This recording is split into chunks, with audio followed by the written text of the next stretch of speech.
नमः शिवाय ओम नमः शिवाय हर हर भोले नमः शिवाय ओम नमः शिवाय हर हर भोले नमः शिवाय ओम नमः शिवाय हर हर भोले नमः शिवाय ओम नमः शिवाय हर हर भोले नमः शिवाय ओम नमः शिवाय हर हर भोले नमः शिवाय हर हर भोले नमः शिवाय हर हर भोले नमः शिवाय हम तो राजा राम कहेंगे हमको सीताराम कहेंगे हम तो राजा राम कहेंगे हमको सीताराम कहेंगे राजा राम सीताराम हमको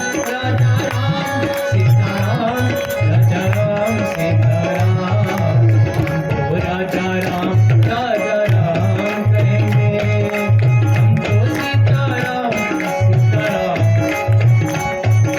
हमको राजा राम कहेंगे हमको सीताराम कहेंगे जगदम जगदम जगदम जगदम जगदम जगदम जगदम जगदम जगदम जगदम जगदम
सांगतात शौनकादिक ऋषीं व्रत श्री वेदव्यास जन्मेजयाला देवी भागवताचे वर्णन जेथे करतात यासां भगवती दुर्गा भक्त दुर्गतिहारिणी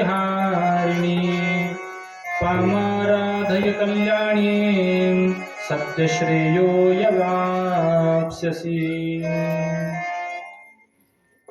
हरये नमः। देवी भागवताच्या दुसऱ्या दिवसाच्या द्वितीय सत्राला आपण आरंभ करतो आहोत। आई जगदंबेचं चरित्र आपण ऐकत आहोत। कथा सुरू आहे नारद आणि वसुदेवांच्या संवादाची।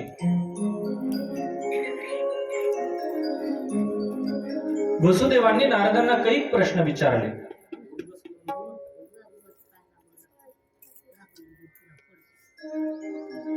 सूत सूत महाभाग मिष्टन्ते वचनामृतम। आज वसुदेवांनी नारदांना अनेक प्रश्न विचारले। ओ माझा पुत्र असणारा श्रीकृष्ण, तो काही दिवसांपासून गेलेला आहे, अजून वापस आलेला नाहीये, यासाठी मला मार्ग सांगा। नारदांनी सांगितलं होतं की भगवती जगदंबेची आराधना तुम्ही करा। यासां भगवती दुर्गा भक्त दुर्गती हारिणी पामाराधय कल्याणी सत्यश्रेयो यवाप्स्यसि। सगळ्या संकटाचा नाश करणारी भगवती जगदंबा, त्या जगदंबेच्या या दिव्य आराधनेचा जर तुम्ही अवलंब केला ना वसुदेवा, तर तुमच्या सगळ्या इच्छा पूर्ण होतील। बरं, वसुदेवांनी नारदांना प्रणाम केला आणि विचारलं, महाराज यज्ञस्य भगवत प्रीतिरेर। महाराज माझ्यावरती भगवतीची कृपा खरंच प्राप्त होईल का? आपल्या सारख्यांचं दर्शन मला झालंय, महाराज मला या देवी भागवताचा विधी कसा करावा ते सांगा. नंतर नारदांना अत्यानंद झाला. वसुदेवांना नारदांनी स्वतः आपल्या मुखातून दिव्य असं देवी भागवताचं विधान ऐकवलेलं आहे. या देवी भागवताचा दिव्य असा नवरात्राचा ज्ञान यज्ञ नारदांनी सांगायला सुरुवात केली वसुदेवांना. आणि महाराज याचा परिणाम म्हणजे 9 दिवस ही देवी भागवताची कथा पूर्ण झाली आणि 10वा दिवस त्या ठिकाणी उगवला. आणि देवी भागवताचा अलौकिक महिमा वसुदेवांना नारदांनी सांगितला. आणि 10व्या दिवशी भगवान गोपाल कृष्ण स्वतः द्वारकेमध्ये सही सलामत वापस येताना वसुदेवांना दिसले. भगवान ज्या दिवशी परत आले तो दिवस दसऱ्याचा होता. मोठा उत्सव साजरा केला गेला. त्यावेळेला गुढ्या उभारण्यात आलेल्या होत्या. भगवान गोपाल कृष्ण वापस आलेले होते. अतिशय आनंद होता महाराज त्या द्वारकेमध्ये. भगवंताचं आगमन प्रत्यक्ष त्या द्वारकेमध्ये 28 दिवसानंतर झालेलं. भगवती जगदंबेची करुणा देवीनं वागली महाराज. देवकीनं जगदंबेची प्रार्थना केलेली होती. आई जगदंबे, आपल्या कृपेनं माझ्या बाळाला दीर्घायुष्य मिळालं ग. माझा बाळ सही सलामत परत आलेला आहे. जगदंबे, केवढी मोठी कृपा केलीस माझ्या लेकरावर तू. देवकीनं जगदंबेची प्रार्थना केली होती. आदि माया अंबाबाई साऱ्या दुनियेची. आदि माया अंबाबाई साऱ्या दुनियेची आई. तिच्या एका दर्शनाने कोटी जन्मांची पुण्याई. आदि माया अंबाबाई साऱ्या दुनियेची आई.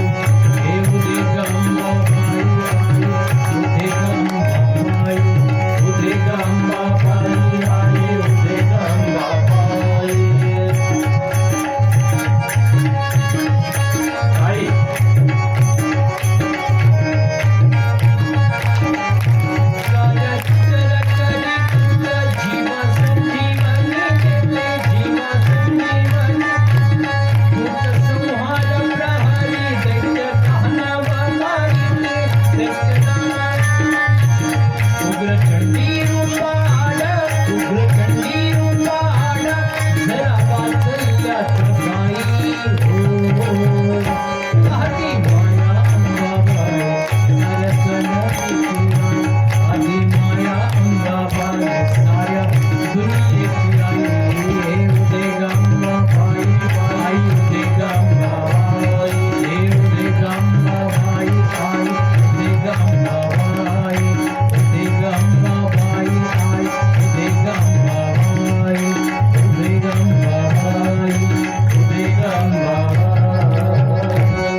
यानंतर देवी भागवताच्या महात्म्यातल्या 3ऱ्या अध्यायामध्ये एक कथा वर्णन केली सुतांनी.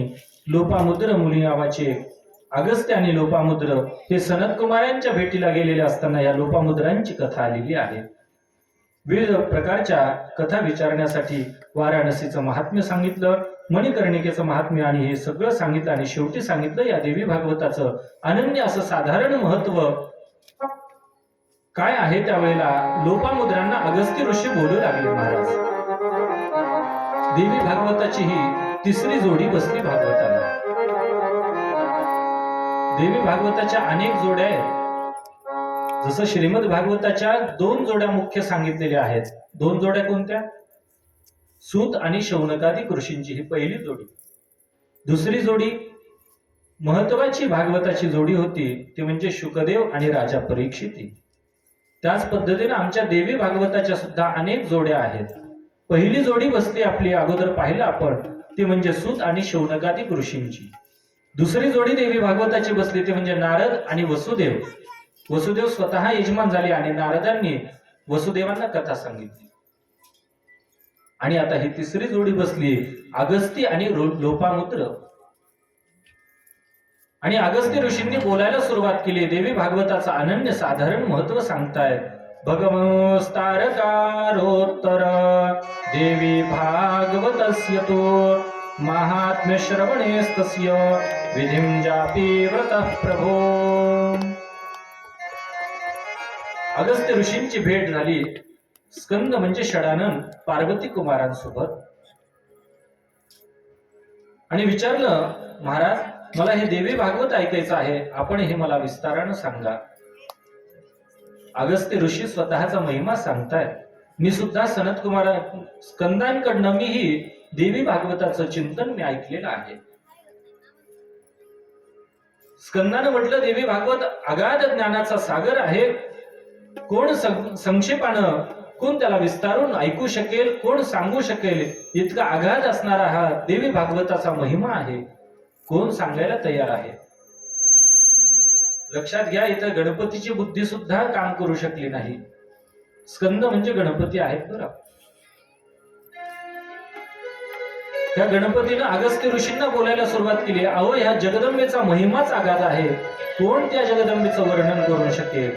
आपण करू शकू त्या जगदंबेचं वर्णन? आपण वर्णन नाही करू शकत. तिची स्तुती करू शकतो, तिचं गायन करू शकतो, तिचं नाम घेऊ शकतो, तिचं नामस्मरण करू शकतो, पण देवीचं चरित्र वर्णन नाही करतायत भाविकांना. अत्यंत कठीण असणारे हे देवी भागवताचं महात्म्य आहे. जिथे गणपतीची बुद्धी काम करणं गेली, तिथे सर्वसामान्य माणसाची बुद्धी काय काम करेल? मग लक्षात घ्या, देवी भागवताचा महिमा किती मोठा असेल. आणि स्कंद सांगू लागले, श्री भागवत महात्म्यम को भक्तम विस्तरात् क्षमः शृणु संक्षेपतो ब्रह्मन् करिष्यामि सप्रथम. स्कंदाने बोलायला सुरुवात केली. ऐका, एक सुंदर कथा आलेली आहे, लक्षपूर्वक ऐका. वैवस्वत नावाचा मनु होता. त्याला श्राद्धदेव नावाची त्या ठिकाणी कथा सांगायला सुरुवात केली अगस्त्यांना. या श्राद्धदेव नावाचा जो राजा होता, त्याला श्रद्धा नावाची एक पत्नी होती आणि त्यांना पुत्र संतान नव्हतं बरं.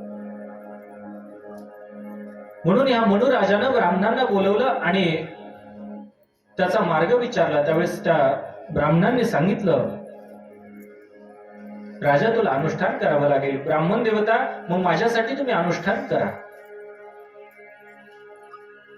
त्या ब्राह्मणांनी एक इष्टी नावाचा यज्ञ त्या ठिकाणी मित्र वरुणांच्यासाठी त्या ठिकाणी इष्टी यज्ञ ब्राह्मणांनी आयोजित केला. त्या राजाच्या द्वारा तो यज्ञ करून घेतला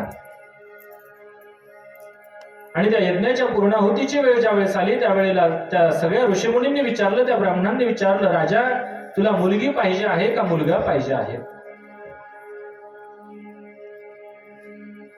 त्या मनुच्या धर्मपत्नीनं बोलायला सुरुवात केली. त्या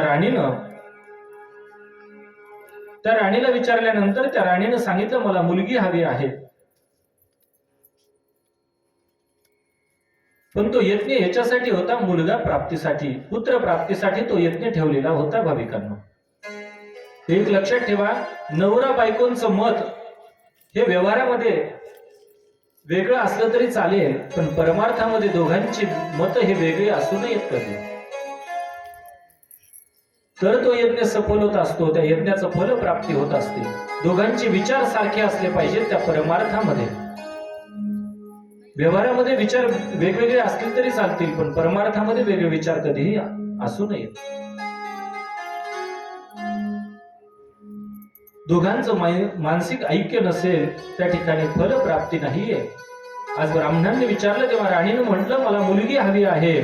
आणि त्या ऋषीमुनींनी सगळ्यांनी पूर्णाहुती मुलीच्या द्वारा त्या मंत्रांनी केली.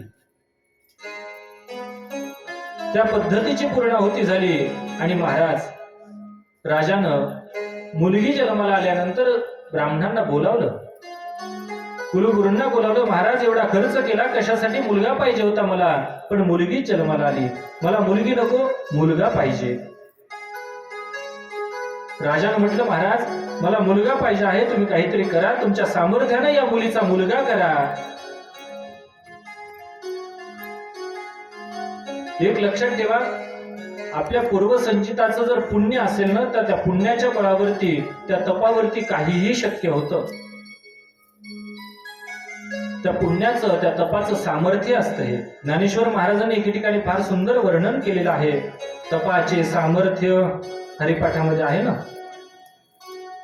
माऊलींनी वर्णन करून सांगितलंय तपाचे सामर्थ्य तपिन्नला अमुप चिरंजीव कल्प वैकुंठी नांदे. संतांनी वर्णन त्याच्यासाठीच करून ठेवलेले हरिपाठाचं प्रमाण आहे. म्हणतो आपण रोज हरिपाठ. वशिष्ठांनी स्वतः त्या ठिकाणी येऊन काय केलं तर आपल्या तपप्रभावामुळे मुलीचा मुलगा केला. नुसतं तपाच्या बलावरती वशिष्ठांनी मुलीचा मुलगा केला. नो ऑपरेशन नव्हतं महाराज त्यावेळेस. तपाचं सामर्थ्य होतं आणि तपाच्या सामर्थ्यावरती त्या ठिकाणी कर्म केलं. आणि महाराज त्या मुलाचं नाव ठेवलं सुद्युम्न. राजाला अत्यंत आनंद झाला. सुद्युम्नावरती सगळे संस्कार त्या राजानं परिपूर्ण केले. मोठा झाला सुद्युम्न. शस्त्रास्त्रांचं दिव्य असं ज्ञान त्या मुलाला राजानं शिकवलं. आणि एकदा हा सुद्युम्न शिकारीसाठी वनामध्ये आला. अनेक वनांमध्ये फिरला. वनातरं गच्छन् बहुबरामसानुगः दैवादस्तास्तुधे माद्रे संकुमारो वनं ययौ. अनेक वन फिरत असताना हिमालय पर्वताच्या पायथ्याजवळ आला. आणि एक वन असणार त्या वनामध्ये सुद्युम्न शिरला. आणि महाराज त्या वनाला पार्वतीचा शाप होता.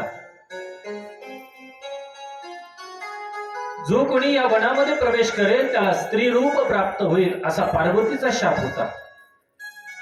सुद्युम्नानं त्या घोड्यावरती बसलेला होता आणि जसा प्रवेश त्या वनामध्ये करायचा उशीर त्या सुद्युम्नाचा झाला. सुद्युम्नाचा मुलगा होता त्याचे स्त्री रूप प्राप्त झालं त्याला. ज्या घोड्यावरती बसून गेला होता त्या घोड्याची घोडी झाली. आज सनत कुमारांनी बोलायला सुरुवात केली. त्या ऋषीमुनींनी बोलायला सुरुवात केली. सुतजी महाराज अहो ह्या सुद्युम्नाची अशी अवस्था का झाली? त्या सुद्युम्नाला स्त्रीरूप का प्राप्त झालं? त्या घोड्याची सुद्धा घोडी का झाली? सुतजी महाराज सांगतात ऋषीमुनींनो एके दिवशीचा प्रसंग आहे. भगवान शंकर आणि पार्वती माता वनामध्ये त्या ठिकाणी फिरत असताना पार्वती माता आणि भगवान महादेव त्या ठिकाणी निवास करत होते या वनामध्ये. आणि त्या ठिकाणाहून ऋषीमुनी जात होते. ऋषीमुनींनी पार्वतीचा आणि महादेवांचा एकांत पाहिला आणि पार्वती मातेला लज्जा वाटली. महाराज लाजली पार्वती माता. म्हणून या पार्वती मातेनं शाप दिला त्यावेळेला जो कोणी महादेव सोडून भगवान शंकर सोडून जो पुरुष या वनामध्ये येईल तो जसा प्रवेश करेल तसा त्याला स्त्री रूप प्राप्त होईल. शाप दिला त्या जमिनीला भाविकांना पार्वती मातेनं. आणि तेव्हापासून त्या वनामध्ये कोणीही जात नसायचं. कोणताही मनुष्य त्या ठिकाणी वनामध्ये प्रवेश करत नसायचा. आणि आज सुद्युम्न त्या ठिकाणी गेला. गेल्यानंतर त्याला स्त्री रूप प्राप्त झालं. स्त्री रूपधारी असून सुद्धा हे सगळीकडे संचार करीत असताना तिथे जवळच बुधाचा आश्रम जवळ होता. त्या बुधाच्या आश्रमामध्ये गेले. बुध हा चंद्राचा पुत्र आहे. बुधानं त्या स्त्रीला आपल्या आश्रमामध्ये ठेवलं. काही काळ गेला. बुधापासून त्या स्त्रीला एक पुत्र झाला पुरुरव नावाचा. आणि त्याच्यापासून जे पुढे वंश वाढला तो चंद्रवंश वाढला. काही काळ तिथे राहून स्त्रीरूप सुद्युम्न पुन्हा आपल्या राज्यामध्ये परत आला. गुरुदेवांजवळ आला आणि त्याने गुरुदेवांना सगळा घडलेला वृत्तांत सांगितला. गुरुदेव काहीतरी करा, मला पूर्वरूप प्राप्त झालं पाहिजे. गुरुदेव वशिष्ठांनी सुद्युम्नाला भगवान शंकरांकडे घेऊन गेले. आणि या सुद्युम्नानं आणि वशिष्ठांनं भगवान शंकरांची अशी दिव्य अशीच प्रार्थना केली, स्तुती केली. महाराज ओ शंकर मेरे कब होंगे दर्शन तेरे, ओ शंकर मेरे कब होंगे दर्शन तेरे, ओ शंकर मेरे कब होंगे दर्शन तेरे।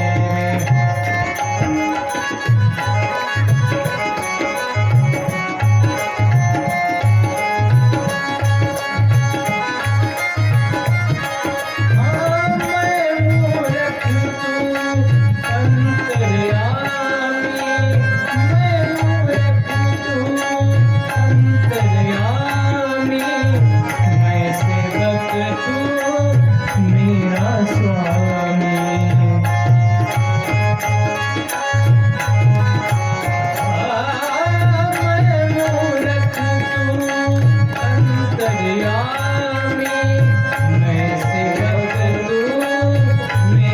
स्वामी काहे मुझसे नाता जोड़ा, काहे मुझसे नाता जोड़ा, मन छोड़ा मंदिर भी छोड़ा, मन छोड़ा मंदिर भी छोड़ा, कितने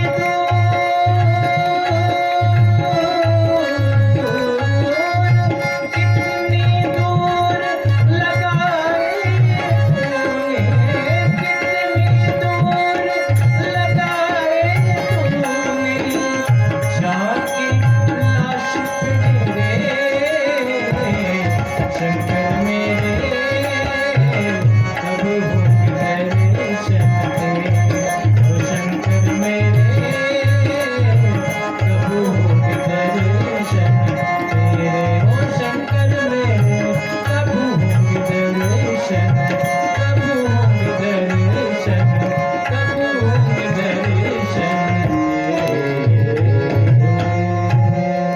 नमो नमः शिवायास्तु शंकराय कपर्दिने गिरिजादिंगिदेहाय नमस्ते चंद्रमौलिने।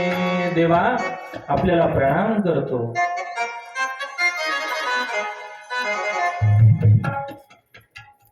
भगवंताची भगवान शंकरांची प्रार्थना केली। आज भगवती गिरिजा आपल्या अर्ध अंगामध्ये प्रविष्ट आहेत। दिव्य अशा अनेक शब्दांनी स्तुती त्या ठिकाणी वशिष्ठांनी भगवान शंकरांची केली। भगवान शंकर प्रसन्न झाले। त्यांनी म्हटलं, वशिष्ठा काय पाहिजे ते मागा।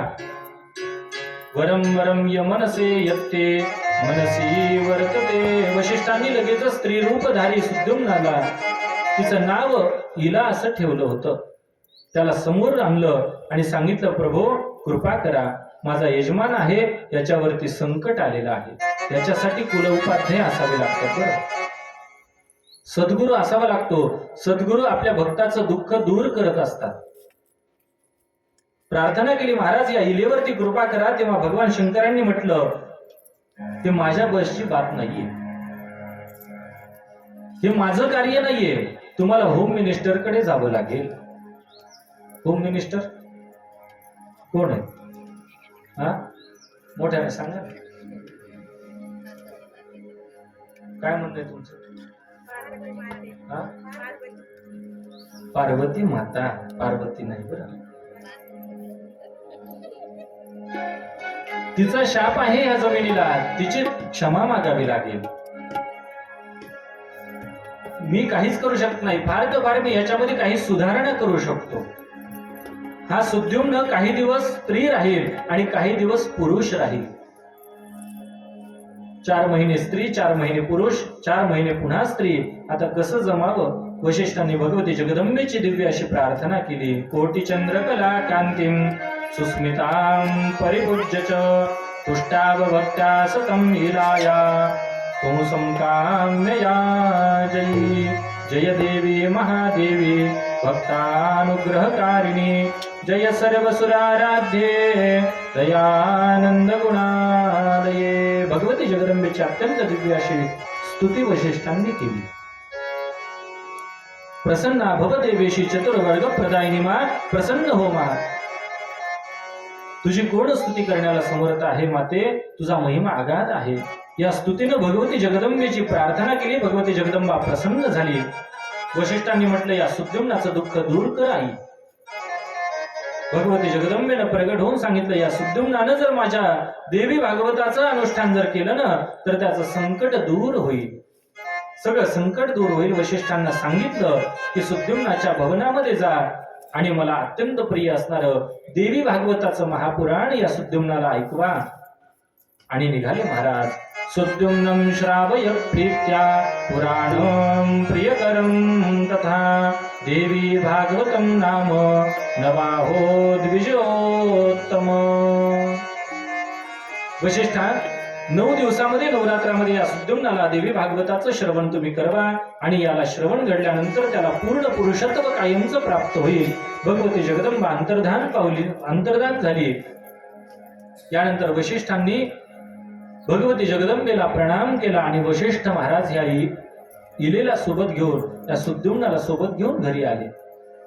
आणि अश्विन महिन्यामध्ये शुक्ल पक्षातल्या प्रतिपदेपासून नवरात्रीच्या विधानानं या सुद्युम्नाला दिव्य अशा देवी भागवताचं महात्म्य सांगितलं. आणि त्यामुळे भगवती जगदंबेच्या कृपेनं आता हा सुद्युम्न परत पुरुषत्वाला प्राप्त झाला आणि सुद्युम्नानं त्या नगरीचा राजा झाला. अनेक काळपर्यंत राज्य केलं आणि त्यानंतर सुद्युम्नानं आपल्या मुलाला गादीवरती बसवून भगवती जगदंबेच्या आराधनेसाठी हा सुद्युम्न वनामध्ये निघून गेला. महात्मा सुतांनी म्हटलं, ऋषींनो, मी हे देवी भागवताचं महात्म्य तुम्हाला सांगितलं, जे स्कंद म्हणजे कार्तिक कुमारानं अगस्त्य ऋषींना सांगितलंय, ज्यामध्ये धर्माचा विस्तार केलेला आहे. गायत्रीचं विशेष वर्णन या देवी भागवतामध्ये आलेलं आहे. त्या गायत्रीचा महिमा सांगितला, त्याला देवी भागवत असं म्हणतात. यानंतर शेवटचा अध्याय भागवताच्या महात्म्याचा आहे. महात्म्यातले काही अध्याय आहेत देवी भागवताचे. तो अध्याय म्हणजे कथा विधीचा अध्याय आहे. कथा कशी श्रवण करावी, कथा ही कशी आयोजित करावी, कथेचं विधान कसं असतं, देवी भागवताचं महात्म्य सांगितलेलं आहे. 5व्या अध्यायामध्ये या देवी भागवताच्या श्रवणाचा विधी सांगितला. आधी दैवज्ञांना बोलून, ज्योतिषांना बोलून त्याचा मुहूर्त काढावा आणि तो महाराज मुहूर्त आपण चैत्र महिन्यातल्या नवरात्रातला घेतलेला आहे. जुन्या काळामध्ये पद्धत होती, ब्राह्मणाला बोलवल्या जायचं घरामध्ये, त्यांच्याकडनं कार्यक्रमाचा मुहूर्त काढला जायचा. प्रत्येक कार्याचा मुहूर्त असतो, मुहूर्त पाहिला जायचा, वेळ काढल्या जायची आणि नंतर त्या मुहूर्तावरती लग्न लागायचे पूर्वीच्या काळी. आता मुहूर्त असतो एक, कार्य चालतं दुसऱ्या वेळेला, लग्न लागतं तिसऱ्या वेळेला. होतं की नाही असं? हो म्हणायचं.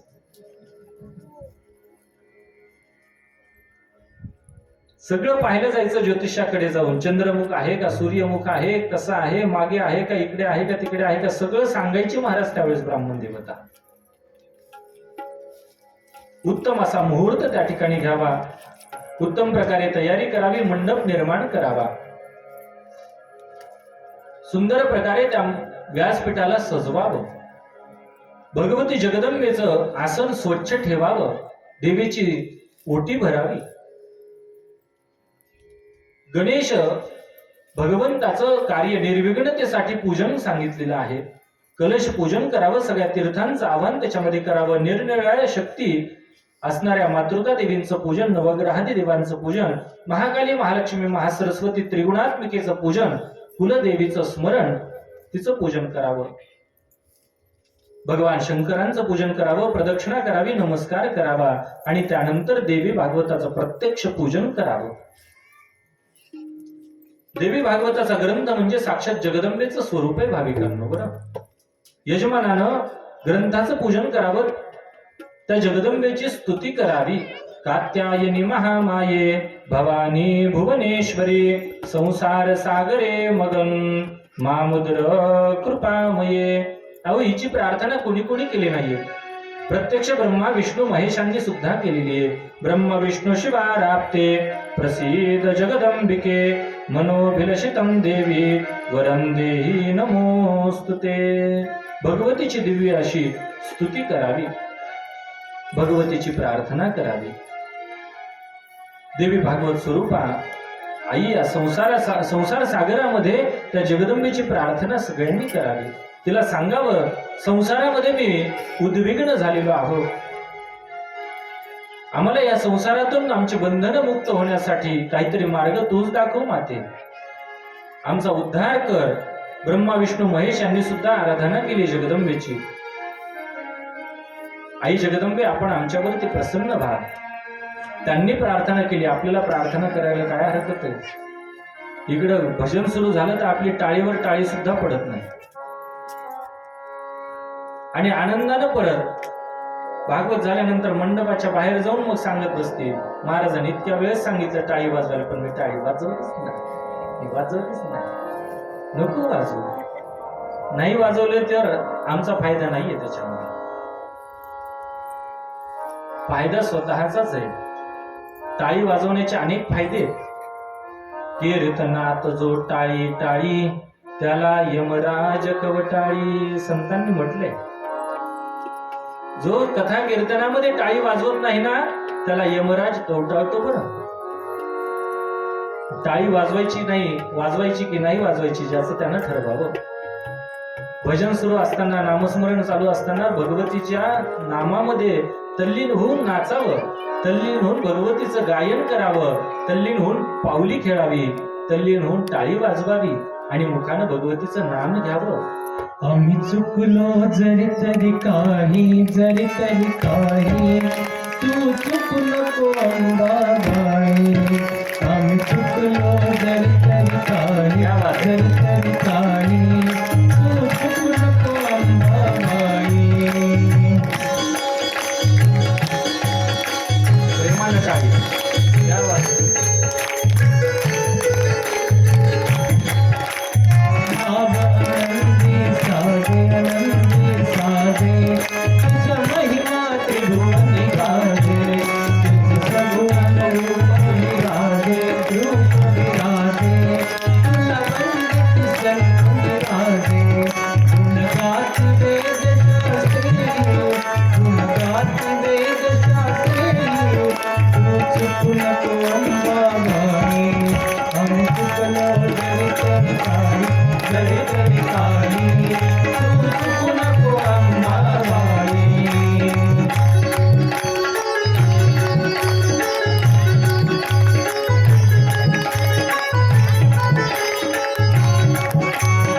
अनाथ दीन भिखारी, दीन भिखारी, समर्थ प्रभु अधिकारी. आम्ही पतित पाप तुम्हारी, पाप तुम्हारी, तू पावन भव संसारी. तू पर्वत आम्ही चराई, तू पर्वत आम्ही चराई, तू चुकू नको अंबाबाई. जय अंबे. जय तरी काही, नाही तू चुकू नको अंबाबाई. आम्ही चुकलो जरी तरी काही, जरी तरी काही, तू चुकू नको अंबाबाई.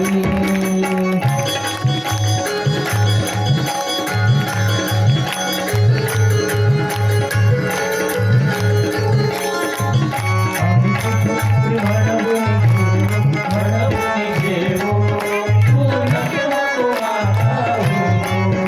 आम्ही विषय ठेकडे खाऊ, ठेकडे खाऊ, तू प्रेमामृत खाऊ. आम्ही रांगू तू भिराई, आम्ही रांगू तू भिराई, तू चुकू नको अंबाबाई.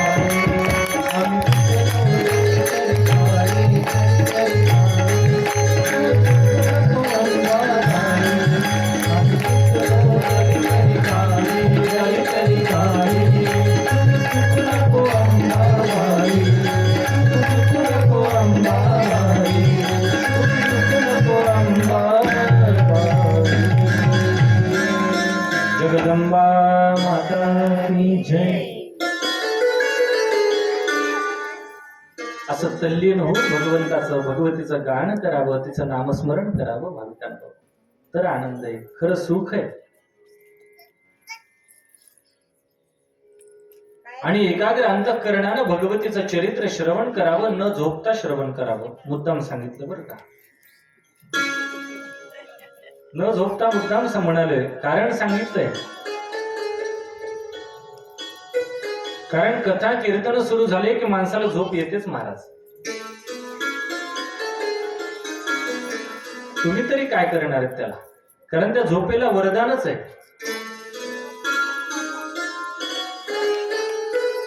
कथा कीर्तनामध्ये काही काही लोक बसले की ब्रह्मानंदे लगेच समाधी लागते महाराज. कथा तुम्हाला माहितीच आहे. ही निद्रा कोणाची बायको आहे? मागच्या कथेत सांगितलं होतं. कोणाची बायको आहे? ही कुंभकर्णाची बायको आहे. कुंभकर्ण कसा आहे? जेवायला बसला की इतका जेवतो, पोटभर जेवण करतो, आणि झोपला की 6-6 महिने उठत नाही महाराज. असा कुंभकर्ण होता. आणि या कुंभकर्णाला अत्यंत प्रिय असणारी ही निद्रा देवी रामचंद्रांकडे तक्रार घेऊन आली. तिने म्हटलं, देवा, माझा एकमेव खन्ना समर्थक तुम्ही मारला, निष्ठावान कार्यकर्ता होता, तो म्हणजे कुंभकर्ण.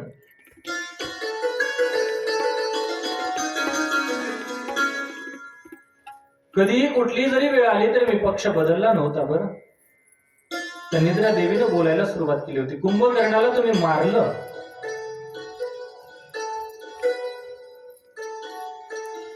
मग मी आता कुठे राहू? रामचंद्रांनी तिला आश्रय दिलेला होता. चिंता करू नकोस, कथा कीर्तनाच्या ठिकाणी तुला त्या ठिकाणी निवास मिळेल, आणि रामांच्या आशीर्वादानं ह्या निद्रेला आशीर्वाद प्राप्त झालेला होता. निद्रा म्हणजे झोप. बरं, त्याला संस्कृत मध्ये निद्रा असं म्हणतात, झोपीला. त्या निद्रा देवीला वरदानच मिळालेलं आहे. बरं, झोपू नका म्हटलं तर लोक मान्यही करत नाहीत. बरं का, झोपी जातातच. इथलं नाही सांगत, दुसरीकडलं सांगेल. परवाच्या दिवशी कथेमध्ये एके ठिकाणी असंच झालं. एका माणसाला म्हटलं झोपू नका, डोळे बंद करून कथा ऐकायला बसलेला होता. म्हटलं, दादा झोपू नका ना. त्यांना बोलायला सुरुवात केली. महाराज, नाही नाही, मी झोपलो नव्हतो, माझी सवयच आहे म्हणे तशी. म्हणलं, काय? कथा कीर्तनाला मी ऐकायला बसलो ना, माझी सवय आहे मांडी घालून डोळे बंद करून कथा एकाग्र चित्तानं ऐकायची. पण त्याची झोप मस्त चांगली होती, श्रवण. आमचं लक्ष चाललंय तिकडे. आपली दुपारची झोप राहिली, कथेमुळे झोपता येत नाही. त्याचं चालू होतं. वा रे वा, चांगलं श्रवण आहे म्हटलं तुझं. काय झालं, एके ठिकाणी असंच कीर्तन सुरू होतं. पहा बरं का, कीर्तनकार महाराज सगळेजण टाळकरी उभे राहिले. कीर्तनाला सुरुवात झाली, आणि कीर्तनाला सुरुवात झाली, आणि अनेक लोक कीर्तन ऐकायला आले. आणि एका पठ्ठ्यानं जागा निवडली कीर्तन ऐकण्याची. कुठली? पाण्याचा हौद. हौदावरती जाऊन बसला. कीर्तनाला सुरुवात झाली. इकडं राम कृष्ण हरी जय जय राम, यांचं इकडे कीर्तन रंगात आलं की तिकडे त्याचा रंग सुरू झाला. कीर्तनकार महाराजांनी समोरच पाहिलं, तो कीर्तन ऐकायला बसलेला होता हौदाच्या, पाण्याच्या हौदावरती. इकडं कीर्तन रंगात आलं की त्याची तिकडे रंग सुरू झाले. कीर्तनकार महाराजांनी आवाज दिला, अरे बाबा, तू इकडे येऊन बस, तिथं नको बसू, इकडे येऊन बस, खाली बस, त्या हौदामध्ये पडशील, पाण्यामध्ये बुडशील, इकडे येऊन बस कथा ऐकायला. पण तो ऐकत नव्हता. त्यानं महाराजांना सांगायला सुरुवात केली, हो महाराज, माझी सवय आहे तशी, डोळे बंद करून कीर्तन ऐकायची. म्हटलं बरं. कीर्तनकार महाराजांचं कीर्तन सुरू झालं. कीर्तन मध्यामध्ये आलं आणि महाराज त्याच्या तिकडे डुलक्या सुरू झाल्या. कीर्तन जसं जसं सुरू झालं तसं तसं त्याची झोप सुरू झाली. महाराजांचा जीव भांड्यात पडू लागला. महाराजांना कीर्तन सांगता सांगता मधून मधून लक्ष आधी त्याच्याकडे, ते पुढं तर काही केली. महाराजांचं कीर्तन सुरू झालं आणि याच्या डुलक्या सुरू झाल्या. आणि प्रकार असा झाला, त्या निद्रा देवीनं पूर्ण प्रवेश केला महाराज त्याच्या बुद्धीमध्ये. आणि इकडे यांचं अभंग जोरात सुरू झाला. प्रमाण सुरू झालं की महाराज त्या निद्रा देवीनं तिथं प्रवेश केल्यानंतर महाराजांना वाटलं आता हे पडतंय, कारण त्याचं पूर्ण सुरू झालं महाराजांना. तितक्यात महाराजांचं मोठ्यानं आवाज आला की ते धपकन खाली पडलं. महाराजांना वाटलं गेलं. महाराजांनी ते कीर्तनामध्ये आवाज दिला, अरे काढा त्याला बाहेर, बाहेर काढा. तो बाहेर आला, बाहेर काढलं, महाराजांच्या जवळ आला, महाराजांना नमस्कार केला. अरे म्हणलं, आधीच सांगितलं होतं तुला तिथं बसू नको, इकडे येऊन बस मंडपामध्ये. ऐकलं नाही. नाही नाही म्हणे महाराज, ते तसं नाही झालं, मी झोपलो नव्हतो. काय झालं, ती निद्रा माझ्या जवळ आली. तिला सांगत होतो मला माझ्याजवळ येऊ नको, मला कीर्तन ऐकायचंय, तरी ती ऐकत नव्हती. आमच्या दोघांचं असं भांडण झालं महाराज. आणि त्या भांडणाच्या घरामध्ये तिला पाण्यात बुडवायचं म्हणून मी स्वतः तिच्या सोबत पाण्यात उडी मारली. तिलाही डुबवलं, मी डुब. वा रे वा, शाबास. विनोदाचा भाग सोडा, ही कथा देवी भागवतामध्ये नाही. विनोद हा विनोदापुरता असावा. कथा कीर्तनामध्ये विनोदाची थोडी झलक असावी लागते भाविकांना. भगवती जगदंबेची प्रार्थना करावी. विधी सांगतोय पहा. मनो विलसितम देवी वरम देही नमोस्तुते. माझ्यावरती कृपा कर. त्या देवीची प्रार्थना आहे. मला अलभिषित असा वर दे. माझ्यावर या सगळ्या जगतावरती दिव्य अशी कृपा कर माते. माझ्या या जीवनाचं सार्थक झालं पाहिजे, यासाठी तुझी कृपा नितांत गरजेची आहे, अशी जगदंबेची प्रार्थना करायला सांगितली. यानंतर वक्त्याचं पूजन करावं.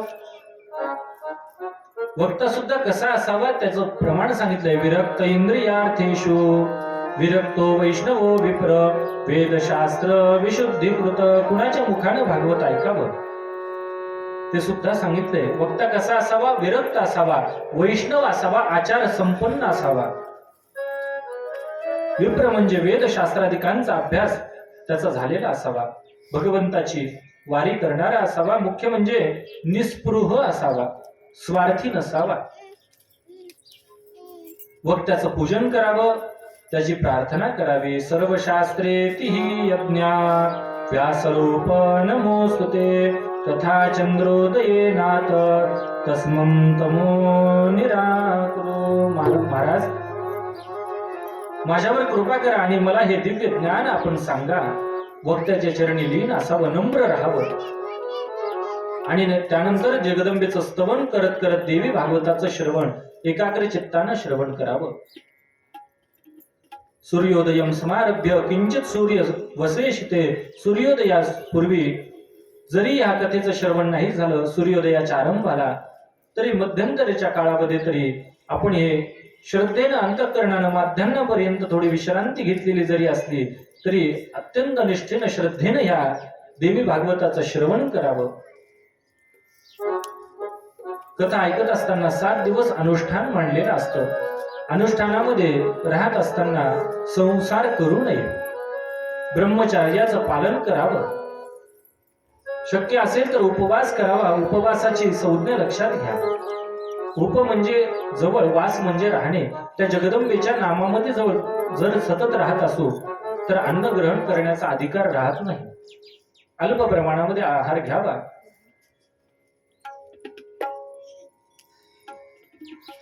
नवरात्रामध्ये आपण उपवास करतो ना. कोण कोण करतात उपवास? ज्यांची अशा हात आहेत समजायचं ते अर्धा उपवास आहे, लंगडा उपवास म्हणतात बरं. आता पूर्ण हात माहिती आहे. पुरुष लोकही करतात उपवास काही काही ठिकाणी, चप्पल घालत नाहीत. ज्याप्रमाणे आपण नवरात्रामध्ये उपवास करतो, ज्याप्रमाणे नियम पाळतो, त्याच पद्धतीनं देवी भागवताचं श्रवण करत असताना शक्य होईल तेवढे नियमांमध्ये कथा श्रवण करावी. मलमूत्रजया येषां लघु भोजनमिष्यति हविष्यान्नं वरं भोज्यं सकृदेव कथार्थिनं. सारखं सारखं उठू नये म्हणून लघु आहार घ्यावा. त्यानंतर अत्यंत निष्ठेनं कथा श्रवण करावी. कथा श्रवण करत असताना नियमांचं पालन करावं. काही जर प्रश्न मध्ये उद्भवले तर एकदम उठून कधीही वक्त्याला विचारू नये. कथा झाल्यानंतर आपल्या प्रश्नांची उत्तरं घ्यावी.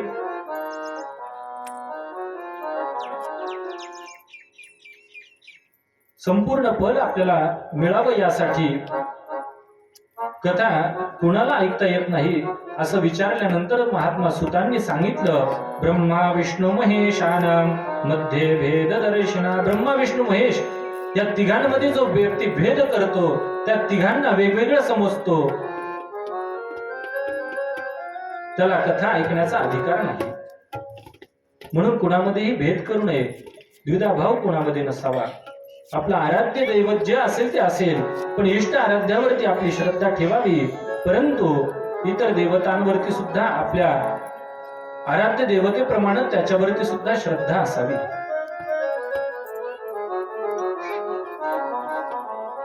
काही काही लोक असे पाहिलेत महाराज मी की आम्ही कृष्णालाच मानतो पण महादेवाला मानत नाही, भगवान विष्णूला आम्ही मानत नाही, असे म्हणणारी लोक आहेत आज जगामध्ये. आम्ही फक्त कृष्णालाच मानतो, बाकी इतर देवाला मानत नाही. मला सांगा, सकाळी 25 लोक त्रिपुरा सुंदरी देवीच्या मंदिरामध्ये दर्शनाला गेले. दर्शन घेऊन बाहेर आले. ते 25 लोक म्हणले, आम्ही देवाला मानतो. काय म्हटले? आम्ही देवाला मानतो, त्या जगदंबेला आम्ही मानतो. आणि काही कालावधीनंतर 50 लोक देवीच्या दर्शनाला गेले आणि बाहेर आले आणि म्हणाले, आम्ही देवीला मानत नाही. मला सांगा, काही फरक पडला का? मानतो म्हणल्यानं देवी पांढरी झाली आणि मानत नाही म्हणल्यानं देवी काळी पडली, असं झालंय का?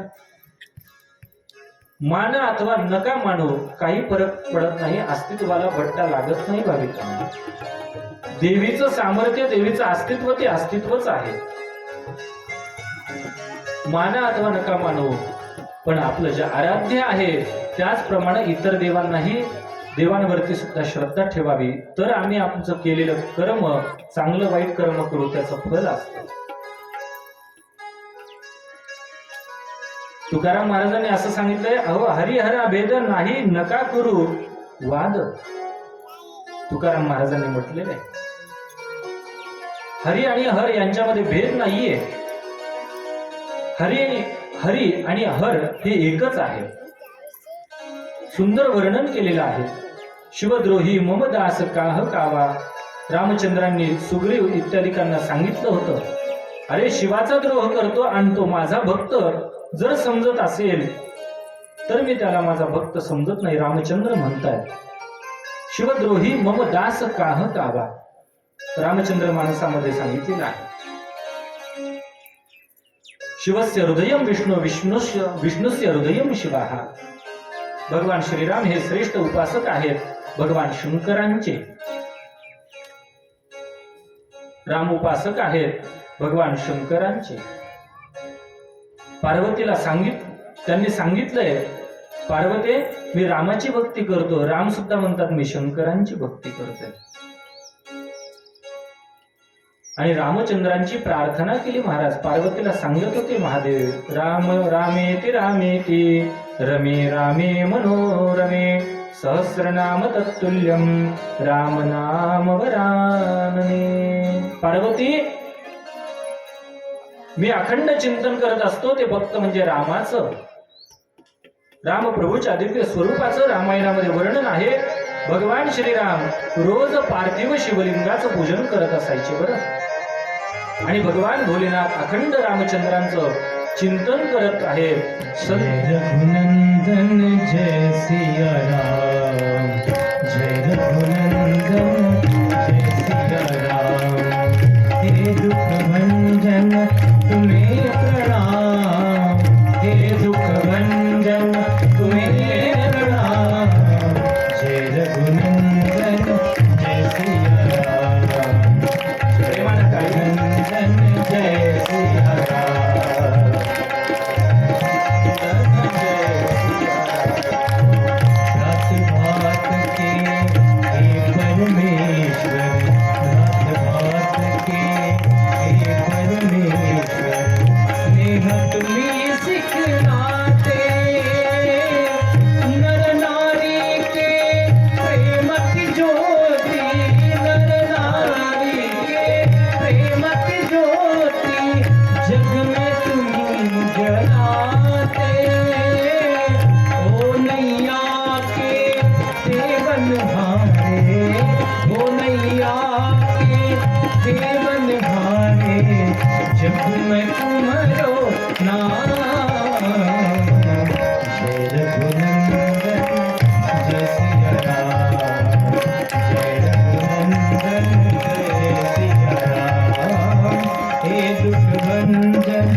अत्यंत असं देवी भागवताचं महात्म्य पार्वती मातेला शंकरांनी सांगितले. म्हणून ह्या दोघांमध्ये भेद करू नये. पुष्कळ नियम सांगितले. देवांमध्ये जो भेद करतो त्याला कथा कीर्तन ऐकण्याचा अधिकार नाही.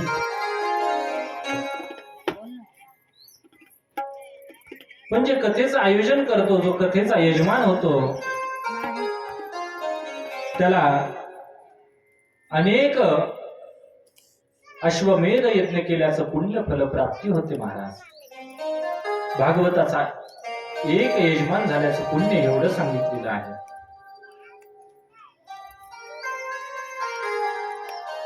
अनेक फल सांगितलेले आहेत या भागवत कथेच्या श्रवणाचे. जो कथा श्रवण करतो त्याला तर फल आहेच, पण त्याच्या कुळातील लोकांना सुद्धा त्याचं फल सांगितलेलं आहे. श्रीमद भागवताच्या संबंधानं विचार करत असताना म्हटलेलं आहे, राजा परीक्षितानं भागवत ऐकलं. किती वेळेस ऐकलं? एक वेळेस भागवत ऐकलं राजा परीक्षितीनं, आणि त्याला विमान घेण्यासाठी आलं आणि त्याचा उद्धार झाला राजा परीक्षितींचा. एकच कथा ऐकली आणि एका कथेमध्ये विमान न्यायला आलं. आम्ही किती कथा ऐकल्या त्याच्या आधी, पण अजून आम्हाला विमान आलं. मग इतक्या वेळेस आम्ही कथा ऐकून सुद्धा आम्हाला विमान येत नसेल न्यायला, तरी आम्ही भागवत ऐकून उपयोगाचं आहे का? नाही. कथा ही कथा श्रवण झाली पाहिजे. म्हणून नियम आहे, कथेला कुठे ओट्यावरती बसून, हवा लागते म्हणे बसून, इकडे तिकडे बसून कथा कधीही ऐकू नये. नियम आहे, कथा ऐकत असताना कथा जर ऐकायची असेल तर वक्त्या समोर बसून कथा ऐकावी. आपल्या आजूबाजूला लक्ष जाता कामा नये, म्हणून समोर बसून कथा ऐकावी. कारण आपलं लक्ष विचलित होत नसतं आणि वक्ता जो सांगतोय ते आपली एकाग्रता राहत असते. फार सूक्ष्म चिंतन आहे महाराज. जर एकाग्रतेनं जर कथा श्रवण केली तर विमान दूर नाहीये, विमान जवळच आहे. आपल्या जीवनामध्ये परिवर्तन का होत नाही याचं कारण आहे सूक्ष्म चिंतन या देवी भागवताचं आहे महाराज. हे बघा, कलीच्या कालामध्ये असं साध्य होणं इतकं शक्य नाहीये. सहजासहजी विमान येणं हे शक्य नाहीये, फार दुर्बल आहे.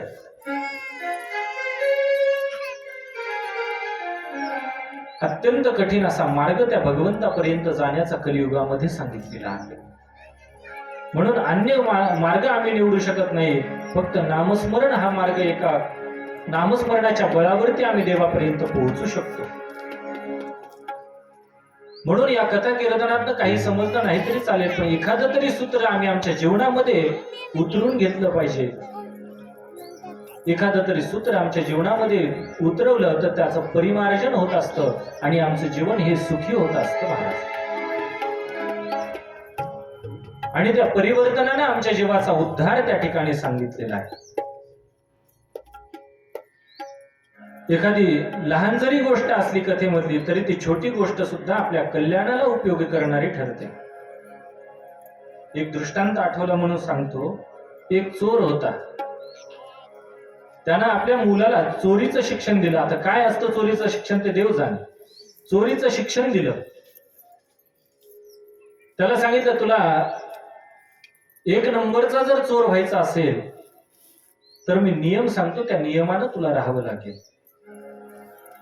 पकडलं जायचं नसेल तर मी जे सांगतोय त्याप्रमाणे तू वाग. त्या चोराला सांगायला सुरुवात केली, त्या मुलाला सांगायला सुरुवात केली त्याच्या बापानं. काय सांगितलं तर कधीही कथा कीर्तनाला जाऊ नको. आणखी काय नियम सांगितले. मग तो मुलगा त्यानुसार वागू लागला. कथा कीर्तनाला जायचं नाही, माझ्या वडिलांनी मला सांगितलंय. अनेक नियमानं तो राहू लागला आणि एके ठिकाणी गेला असताना त्या ठिकाणी कथा आणि कीर्तन चालू होतं महाराज. आणि त्याला त्याच्या वडिलांनी सांगितलेले नियम आठवले. बसा बाबा खाली. त्याच्या वडिलांनी सांगितलेले नियम त्याला आठवले.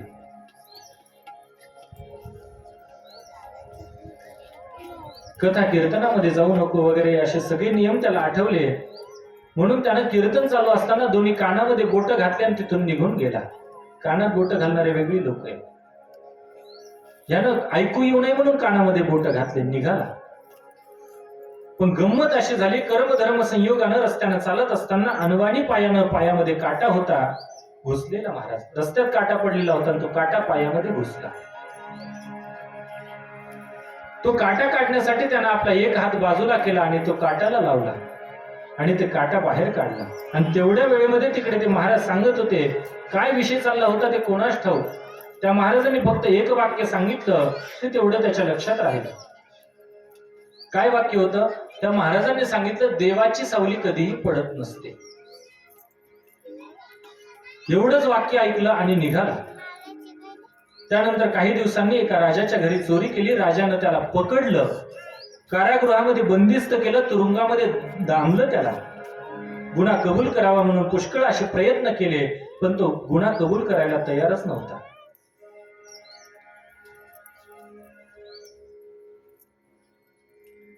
बहुतेक त्याचेच अन्वयी येत वाटतं हे पुढारी लोक सगळे, जे गुन्हाच कबूल करत नाहीत. किती कष्ट असू द्या, किती शिक्षा भोगायची भोगू द्या, पण खोटच बोलणार, खरं सांगणारच नाही. काय शिक्षा भोगायचीच आहे ना, एकदाच खरं सांगून मोकळं व्हायचं नाही.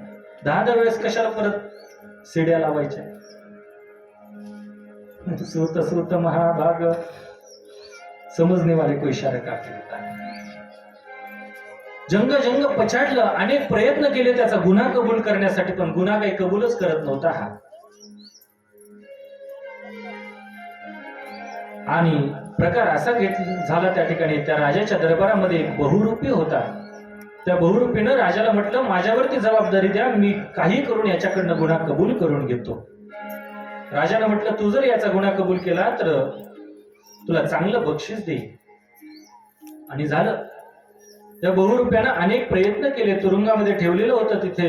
रात्री त्यानं एक आभास निर्माण केला. त्या बहुरूप्यानं काय केलं तर एक देवीचं सोंग आणलं आणि त्या चोरासमोर आला आणि हुबेहूब देवीचं सोंग घेतलेलं होतं महाराज. नटवलं होतं त्यानं स्वतःला. आणि तो चोर सुद्धा देवीचा भक्त होता. त्याला अगदी 99% खरं वाटायला लागलं की देवी जगदंबाच प्रसन्न झाली माझ्यावरती. जगदंबाच इथं मला तुरुंगामध्ये दर्शन देण्यासाठी आली असं त्या चोराला वाटायचं. आता चोराला कुठे देव जगदंबा प्रसन्न होईल का? आपल्यासारख्या चांगल्या माणसांना प्रसन्न होत नाही. म्हणजे आपण चांगले आहोत हे नक्कीच हो म्हणा ना, नाही कशाला म्हणतात. मग त्या देवी रूपातल्या बहुरूप्यांना हळूहळू म्हटलं, मला माहितीये की तू चोरी केली आहे, तू कोणाला सांगत नाही, पण मला सांग तू चोरी केलेली आहेस. माझ्याजवळ गुन्हा कबूल कर, तुझ्या तोंडानं कबूल कर. मला माहिती आहे तू चोरी केलेली आहे, फक्त मला तुझ्या तोंडातनं ऐकायचं आहे. सगळीकडे कॅमेरे लावलेले होते त्यानं गुन्हा कबूल करेल म्हणून. असा मंद प्रकाश पडलेला होता आणि त्या मंद प्रकाशामध्ये त्या चोरानं पाहिलं, समोर जी देवी उभी होती त्या देवीची खाली सावली पडलेली पाहिली. देवीची सावली पडलेली पाहिली आणि त्या चोराच्या लक्षात आलं हे प्रत्यक्ष देवी नाहीये. कारण त्याने कीर्तनामध्ये एक शब्द ऐकला होता, देवाची कधी सावली पडत नाही. देव असला तर याची सावली पडली नसती. त्याने विचार केला, ज्या आरती सावली पडली नाही त्या आरती खरी देवी नाही. आपण बोलायचंच नाही, शांत राहायचं. तोंड उघडलंच नाही, गुन्हा कबूल झाला नाही आणि सोडलं राजानं शेवटी महाराज. पुराव्या अभावी त्या ठिकाणी सुटून गेल्यानंतर त्यानं विचार केला मनामध्ये, स्वतःशी आत्मचिंतन करू लागला हा चोर. ही कथा कीर्तन मी ऐकलं होतं, त्या कीर्तनामध्ये एक शब्द ऐकला होता, देवाची सावली कधी पडत नाही. आणि आज मला ह्या शब्दानं नुसतं जगदंबेच्या कृपेनं माझं दुःख त्या ठिकाणी दूर झालं, माझी शिक्षा वाचली, मी या संकटातून बाहेर आलेलो आहे. आता इथून पुढे मी चोरी करणार नाही. मी जर गुन्हा कबूल केला असता तर मला किती मोठी शिक्षा भोगावी लागली असते. देवीची माझ्यावरती केवढी मोठी कृपा झाली. त्याच्या मनामध्ये जरा परिवर्तन झालं भाविकांनो. कथेतल्या एका वाक्यामुळे जर राजाच्या एवढ्या मोठ्या मनावरती परिणाम होतो, तर आमच्या देवी भागवताच्या श्रवणानं आमच्या जीवनामध्ये किती परिणाम घडेल, किती चांगलं कल्याण होणारी अशी कल्याण करणारी देवी भागवताची कथा आहे. त्या चोरानं त्या दिवसापासून चोरीचा धंदा सोडला आणि महाराज परमार्थाला लागला. हे कशासाठी सांगितली कथा? कारण कथेमध्ये एखादा जरी शब्द तुमच्या जीवनामध्ये उतरला तरी सुद्धा आमचं जीवन धन्य होईल भाविकांनो. म्हणून ही कथा एकाग्रतेने श्रवण करावी. त्यासाठी नियम सांगितले. ब्रह्मचर्याचं पालन करावं. जमिनीवरती झोपावं. पलंगावरती झोपायचं नाही, गादीवरती झोपायचं नाही, घोंगडीवर झोपायचं. आपल्याकडे एक संकेत पाळला जातो पहा. पलंग उभे करून ठेवतात. कधी? नवरात्रामध्ये. सगळे कपडे वगैरे धुवून स्वच्छ करून ठेवले जातात. स्वच्छता ज्या ठिकाणी असते त्या ठिकाणी जगदंबेचा वास असतो भाविकांनो. स्वच्छता अत्यंत गरजेची आहे. म्हणून नवरात्रामध्ये पलंगावरती झोपायचं नाही. त्याचं कारण मला परवा कळालं. अहमदनगर जिल्ह्यातून एक पलंग तयार केला जातो आणि तो तुळजापूरला जगदंबेला पाठवला जातो. माहिती का कथा? सुंदर कथा आहे. दरवर्षी नवरात्रामध्ये जगदंबेसाठी, तुळजाभवानीसाठी अहमदनगर जिल्ह्यातून एक पलंग तयार करून पाठवला जातो त्या ठिकाणी. वर्षातून 3 वेळा निद्रा सांगितलेली आहे जगदंबेची. अनेक सुंदर नियम सांगितलेले आहेत. सत्य भाषण करावं. सत्य वक्ता जितेंद्रिय. हा कथा समाप्तो भुंजित. कथा समापन झाल्यानंतर पत्रावळीवरती भोजन करावं. काही नियम आहेत. जेवढे शक्य आहेत तेवढे पाळण्याचा प्रयत्न करावा. गतीच्या काळामध्ये भोजनाचा सुद्धा विशिष्ट प्रकार सांगितलाय. कोणता आहे? कुरुंदा कंच कलिंदंच तैलंच द्विदलं मुदु दुग्धमन्नं परियुषितं भावदुष्टं त्यजेत व्रती आमीशंच मसूराणाम् उदक्यादुष्टमेव च रसौनं मूलकं विंगुं पलांडुं गृंजनं तथा. स्पष्ट श्लोकामध्ये सांगितलंय. कुरुंदा कंच कलिंद, कंदमुळा खाऊन श्रवण करावं. आता एवढं शक्य नाहीये बरं का. दुग्धमन्नं परियुषितं, दुग्ध पदार्थ त्या ठिकाणी प्राशन करावे. भावदुष्टं त्यजेत व्रती, दुष्ट भावनेनं बनवलेलं अन्न त्या ठिकाणी वर्ज्य करावं. आमिषंच मसूराणा, मसूर खाऊ नये. उदक्यादुष्टमेव च, दूषित झालेलं पाणी कधीही पिऊ नये. उंजळीनं पाणी कधी पिऊ नये. कथा श्रवण करण्याच्या कालावधीमध्ये रसवनं मूलकम हिंगुम, हिंग खाऊ नये. पलांडुम, पलांडू म्हणजे कांदा. काल सांगितलं नाही, कांदा लसूण खाऊ नये. एकधान्य भक्षण करावं. एकाग्रतेनं कथा श्रवण करण्यासाठी हा नियम सांगितलाय बरं. आहाराचा सुद्धा नियम सांगितलाय. कसे आहार खावं? मसाल्याचे वगैरे आहार खाऊ नये. पदार्थ खाऊ नये. का? कारण माणसाची एकाग्रता राहत नसते, निष्ठा राहत नसते. तामसी वृत्ती त्या ठिकाणी जागी होते. बघा तुम्ही आपापला अनुभव घेऊन पहा. इतर दिवशी आपण जे आहार घेतो आणि एकादशीच्या दिवशी जो आहार घेतो आपण, त्याच्यामधला फरक ज्याचा त्यानं पाहून घ्या. दोन्ही अन्नांमध्ये वेगवेगळी तत्व सांगितलेली आहेत. जसं अन्न खाऊ तसं माणसाची वृत्ती होत असते. म्हणून कुठलं अन्न खावं, कुठं काय खावं हे लक्षात आलं पाहिजे. जैसे खाय अन्न वैसे होय मन, जैसे पिवे पाणी वैसे होय वाणी. म्हणून फिल्टरचं पाणी पित जावं. अनेक संत महात्मे पहा तुम्ही. टेंबे स्वामी महाराजांचा सुद्धा आहार कसा होता? भिक्षा मागावी आणि ती भिक्षा मागितलेली महाराज गंगेमध्ये ती सगळी धुवून घ्यावी. मागितलेली भिक्षा सगळं अन्न पाण्यामध्ये एका कपड्यात घ्यावं आणि ते कपडा पाण्यामध्ये बुडवावा. सगळे त्याच्यातली चव, तिखट, मीठ हे सगळं काढून टाकावं आणि त्याचे काही भाग करावेत आणि एक भाग आपण खावा, काही भाग गाईला द्यावा, काही भाग कुत्र्यांना द्यावा. शुद्ध अंतःकरणानं शुद्ध अन्न खावं. त्याचा नियम आहे. आहार शुद्धो सत्वशुद्धी, सत्वशुद्धो ध्रुवा स्मृती, स्मृती लंबेश सर्व ग्रंथीनाम विप्रमोक्षः. अनेक नियम सांगितलेत भागवतामध्ये. त्या नियमानं भगवतीचं गुणानुवादाचं चिंतन करावं, कथेच्या काळामध्ये भगवती जगदंबेचं स्मरण करावं, अर्चन करावं, कुंकुमार्चन करावं जगदंबेला. कथा समापन होईल त्यावेळेस पुस्तकस्य जगदंबेची, ग्रंथस्थ जगदंबेची दिव्य अशी पूजा करावी. वक्त्याचं पूजन करावं, कुमारिकेचं पूजन करावं. दररोज कुमारिकेचं पूजन झालं पाहिजे. रोज कुमारिकेचं, एखाद्या तरी कुमारिकेचं पूजन करावं. हे बघा, नवरात्रीच्या काळामध्ये, या देवी भागवताच्या सुद्धा काळामध्ये कुमारिकेचं पूजन अत्यंत महत्वाचं सांगितलेलं आहे. कारण ह्या कुमारिकेच्या स्वरूपामध्ये जगदंबा त्या ठिकाणी असते. बरं, कुमारिका कुणाला म्हणावं? आपण कुमारिका म्हणतो, 25 वर्षाची मुलगी आहे तिला सुद्धा आपण कुमारिका म्हणतो, ते भाग निराळा राहिला. पण शास्त्रामध्ये कुमारिका किती वर्षाची असते? 2 वर्षापासून 9 वर्षापर्यंतच्या, म्हणजे 10 वर्षाच्या आतल्या ज्या कन्या आहेत त्यांना कुमारिका असं म्हणतात. 2 वर्षाची, 3 वर्षाची, 4 वर्षाची, 5 वर्षाची, 6 वर्षाची, नवे 9 वर्षाची कन्या ती कुमारिका असते. त्यांच्या पूजेचा विधी निरनिराळा सांगितलेला आहे. कुमारिका पूजन कसं असावं, कुमारिकेचे वेगवेगळ्या प्रकारची नावं सुद्धा आहेत. ऐकायचेत आपल्याला, पुढे कथा येणार आहे. शक्य झालं तर दुर्गा सप्तशतीचा पाठ वाचावा, ब्राह्मणांकडनं वाचून घ्यावा. नवार्ण मंत्राचा होम करावा. होम जर शक्य नसेल तर जे द्रव्य हवनासाठी लागतं ते द्रव्य ब्राह्मणाला दान द्यावं.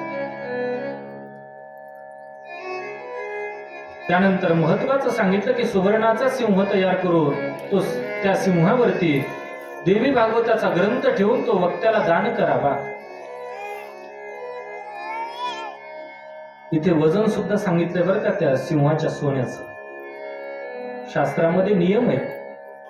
फलत्रयमित म्हणजे 3 तोळे सोन्याचा सिंह तयार करून त्या सिंहासनावरती श्रीमद देवी भागवताचा ग्रंथ ठेवून तो दान करायला सांगितलाय. सिंहासमवेत दान सांगितलं. नुसतं ऐकून घ्या बरं का.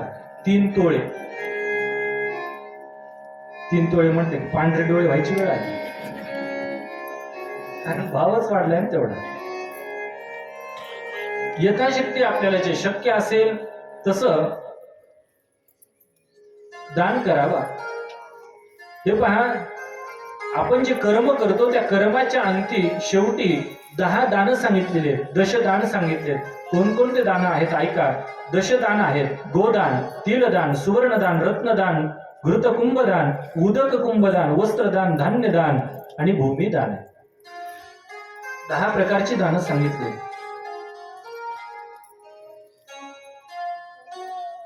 जे घडेल ते त्या ठिकाणी करावं. यथा सांगते कर्म काही घडेना, घडे पुण्य ते पुण्य गाठी पडेना. यथा सांग कर्म जे घडत ते करत राहावं.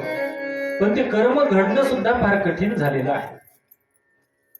गोदान जर द्यायचं म्हटलं तर अनेक प्रकारचे महाराज कष्ट आहेत. गोदान तसंच देता येत नाही. गोदान जर करायचं असेल तर गायीचे जे शिंग आहेत ते सोन्यानं मडवावे लागतात. गायीच्या पाये जे आहेत ते चांदीनं मडवावे लागतात. आणि सवत्स गाय, दुभती गाय अशी दान द्यावी. नाहीतर मरी गाय बम्मनको दान अशी नाही पाहिजे.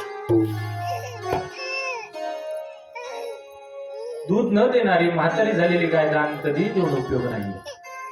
सुवर्ण दान दिलं पाहिजे. सोन्याचा दानानं काय होतं तर नामदेव महाराजांनी अभंग आहे पाहिलेला, सुंदर नामदेव महाराजांनी वर्णन केलेलं आहे. सुवर्ण दाने कांती परिमळू, अनेक सुंदर वर्णन आहे. म्हणून एखाद्याला या जन्मात नाही पण पुढच्या जन्मात जर गोरं व्हायचं असेल, सौंदर्य प्राप्त पाहिजे असेल तर त्यानं सोन्याचं दान करावं. पुढचा जन्म सौंदर्याचा प्राप्त होतो. महाराज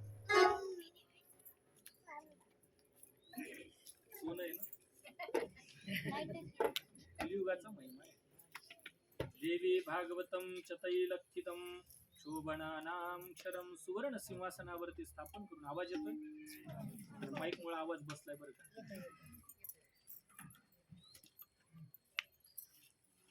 पुष्कळ दान महात्म्य त्या ठिकाणी नियम सांगितलेले आहेत. कथेमध्ये जे कोणी विघ्न करतात त्यांना अनेक कोटी जन्मपर्यंत नरकवास प्राप्त भोगावा लागतो. पुष्कळ वर्णन केलंय. शेवटी महात्मा सुतांनी म्हटलं, मुनीश्वर हो, श्रीमद भागवतम यस्तु पठेद बाह शृणुया जपी. जे कोणी या देवी भागवताचं दिव्य असं श्रवण करतात, पठन करतात, अर्ध्या श्लोकाचं जरी वर्णन केलं, श्रवण केलं, तरी त्याला परमानंद भगवती जगदंबेची कृपा प्राप्त होते. या देवी भागवताच्या श्रवणानं जगदंबेसारखी परमश्रेष्ठ अशी कुठलीही देवता दुसरी नाहीये. दातारम त्रायते, जे जप करतात त्यांचं रक्षण करते, म्हणून तिला गायत्री ही असं म्हणतात. अशी ही जगदंबा गायत्री रूपानं प्रगट झालेली आहे. या देवी भागवतामध्ये गायत्रीचा सुद्धा महिमा वर्णन केलेला आहे. अनेक कथा त्या ठिकाणी सांगितल्या. आणि यानंतर देवी भागवताच्या प्रथम स्कंदाला आरंभ होतोय. इथून पुढे खरं देवी भागवताला आरंभ होतो. अगदी आरंभी भगवती जगदंबेची आराधना, दिव्य स्तुती अशी केलेली सगळ्या ऋषीमुनींनी पाहायला मिळते. काय म्हणतायत हे सुतजी महाराज? ओम सर्व चैतन्य रूपांता आद्यां देवीं च धीमहि बुद्धिर्ज्ञान प्रचोदयात्. देवी भागवताच्या प्रथम स्कंदातला हा मंगलाचरणाचा श्लोक आलेला आहे. सगळ्यांनी देवीचं चैतन्य रूपा असणारी ही जगदंबा तिची प्रार्थना केलेली आहे, तिची स्तुती केली. सर्व मंगल मांगल्ये शिवे सर्वार्थ साधिके शरण्ये त्र्यंबके गौरी नारायणी नमोस्तुते. यानंतर नैमिषारण्याच्या पावन भूमीमध्ये सूत आणि शौनकादी या ऋषींचा संवाद त्या ठिकाणी चालू आहे. आणि या देवी भागवताच्या निरनिराळ्या कथांचं आस्वादन आपण ऐकणार आहोत. देवीनं जगदंबेनं आपल्या मनापासून काही मुलं निर्माण केलेले होते, त्यांचं वर्णन आपण ऐकणार आहोत. देवीच्या गावापर्यंत आपल्याला जायचं आहे. अनेक सुंदर कथा आपल्याला ऐकायच्या आहेत, पण आज नाही, आपण उद्या पाहणार आहोत. कारण आज आपल्या कथेची वेळ जवळपास संपत आलेली आहे आणि लाईटनं सुद्धा आपल्याला सहकार्य कमी केलेलं आहे. तिनं सांगितलं फ्यूज उडत आलेला आहे, थांबा. तिचं उडालं म्हणून दुसऱ्याचंही उडू नये म्हणून तिने काळजी घेतली. आपणही काळजी घेऊया. झालेली कथा भगवती चरणी अर्पण करून वाणीला विराम देतो. देवी भागवते महापुराणे प्रथम स्कंधे अध्याय. हरये नमः. गोपाल कृष्ण भगवान जगदंबा माता की जय. उद्या अनेक कथा आपल्याला श्रवण करायच्या. देवीच्या गावापर्यंत आपल्याला जायचं आहे. देवीनं आपल्या अंगापासून कोणकोणते मुलं निर्माण केले, भगवान वेदव्यासांचा जन्म कशा प्रकारे झाला, सत्यवतीचं चरित्र, शुकाचार्यांचा जन्म, व्यासांना पुत्र प्राप्तीसाठी झालेला मोह, शुकांनी राजा परीक्षितीला देवी भागवताचं वर्णन केलं, राजा परीक्षितीच्या उद्धाराची कथा, आणि जन्मेजय राजानं सर्पसत्र यज्ञ आरंभ केला आणि तिथून पुढे खरी देवी भागवताची कथा आपली आरंभ होते. त्या इत्यादी कथा उद्या आपण पाहणार आहोत. ज्या ज्या कथा येतील त्या तशा प्रकारे आपण पाहत राहणार आणि उद्यापासून आपलं खरं देवी भागवताचं चिंतन या ठिकाणी आरंभ होणार आहे. देवीचा महिमा उद्यापासून आरंभ होणार. अनेक भगवतीनं अवतार घेतलेले आहेत. अनेक दैत्यांचा संहार भगवतीनं कशा प्रकारे केला, अनेक दैत्यांना कसं ठार मारलं, त्यांचा उद्धार कशा प्रकारे केला, आपण उद्यापासून ह्या सगळ्या कथा ऐकणार आहोत. म्हणून झालेली कथा भगवती चरणी अर्पण करू, वाणीला विराम देऊ. लाईट येईपर्यंत 2 मिनिटं वाट पाहू आणि नंतर आपण आरतीला सुरुवात करू. तोपर्यंत भगवतीचं नामचिंतन करूया, भगवतीचं नामस्मरण करूया. आपल्या त्रिपुरा सुंदरीचं सुंदर असं स्तवन आपण महिला मंडळी म्हणतात ते आपण म्हणावं आणि नंतर परत आपण आरतीला आरंभ करू. आरतीची तयारी करण्यासाठी बाबाजींना निरोप पाठवा. आपण आरतीची तयारी करूया. भागवते महापुराणे प्रथम स्कंदे अध्याय. हरये नमः. गोपाल कृष्ण भगवान